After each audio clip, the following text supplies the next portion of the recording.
be good enough. And that's the lie. It's to get you to try to be good enough.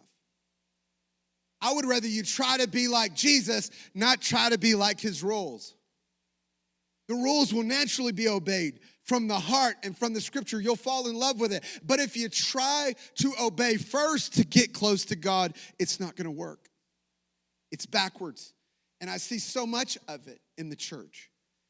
I believe that many of us are sitting here today and you have a great calling on your life, but you're assessing your value in the kingdom by your worst parts. You're looking at yourself and you're like, man, I can't be like Pastor Mike. I mean, I can't be like, Sister Cindy. I can't do that. It's all a lie because you're assessing. You're valuing yourself based on the worst parts of you. And here's what I know about some of you. Some of you got some skeletons in the closet you don't want anybody to know about. Can you imagine if we could play a video and I just said, play the video, Sam. Sam's not a real person back there, but play the video, Sam. And then it played the reels of all of your mistakes right here. Could you imagine that? I wonder how many people would come to church if I said, look, next Sunday, we're playing Sister Sally's flaws, all of them. Could you imagine what would be up there? If we could play an audio of all of your thoughts, what would it be? That's what the enemy wants us to identify with.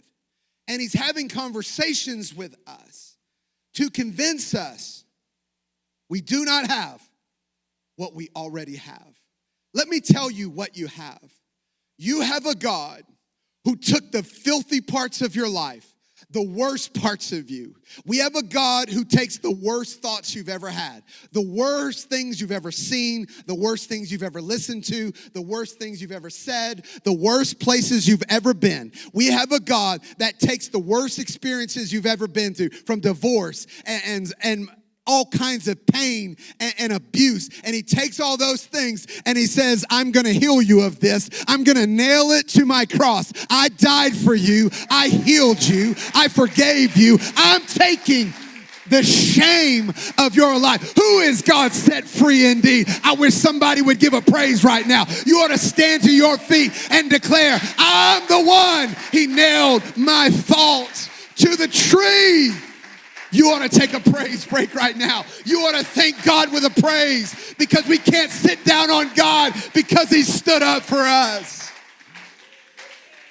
Somebody give God the praise he deserves. He took the shame for you.